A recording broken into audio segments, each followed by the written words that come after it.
Good afternoon, everybody.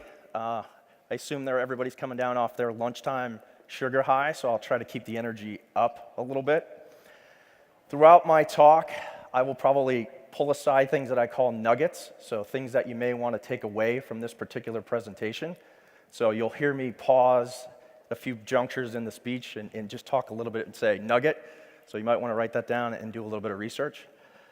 The first nugget I will give you guys is do not let your marketing department pick the title of your presentation because you end up with this title. So with that said, I probably really want to start with talking a little bit about resiliency. And I'm going to build off of Gus from Accenture's conversation a little bit earlier today. What is resiliency? To be honest with you, my blink reaction, hadn't heard the term in a long time. I'll be honest with you, the first thing that I thought of was Bear Grylls up in the Icelandic volcano, figuring out how he's eating grubs, sitting out there. But the reality of it is that this concept has been around for a very long time.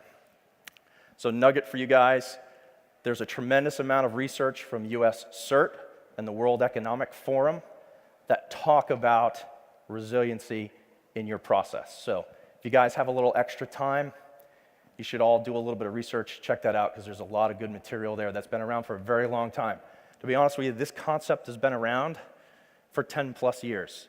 It's just come back, I guess, to the forefront due to the nature of the threat landscape that's out there. You'll see it every day, and I'll talk a little bit about it a little later in the presentation. And I'll be honest with you, the other thing you should recognize is it's part of that CIA triad, so a lot of you folks are information security professionals. Hint, it's the A for availability in the CIA triad. I think in order to define resiliency, we probably need to peel it all the way back, because the foundation, in my opinion, for resiliency is business continuity. So a lot of you folks are here from the public sector.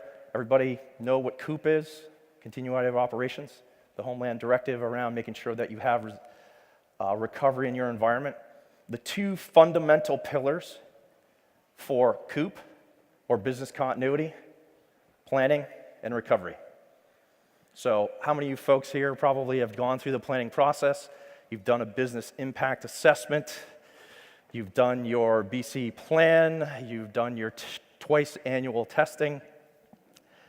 You have a recovery program that says, I have a hot site for my facility when it goes down here in the metro area. It's off in the woods in Virginia or off in the woods in Maryland. I've got 4 tanks of diesel gas sitting around when that generator needs to run.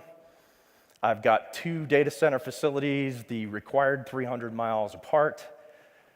Something that you guys all know and love, and I'm sure that you've had plenty of experience with it.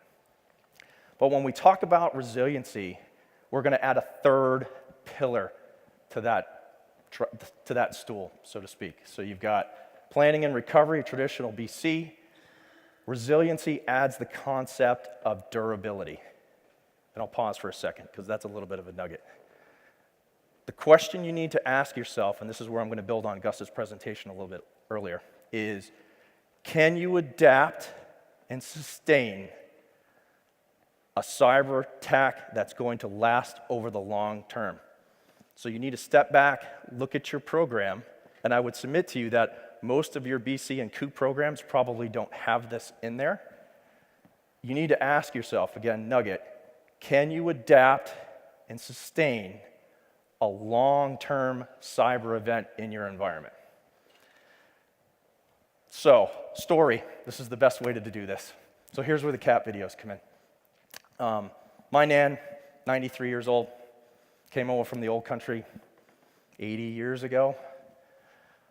Saw it all. War, TV, moon landing,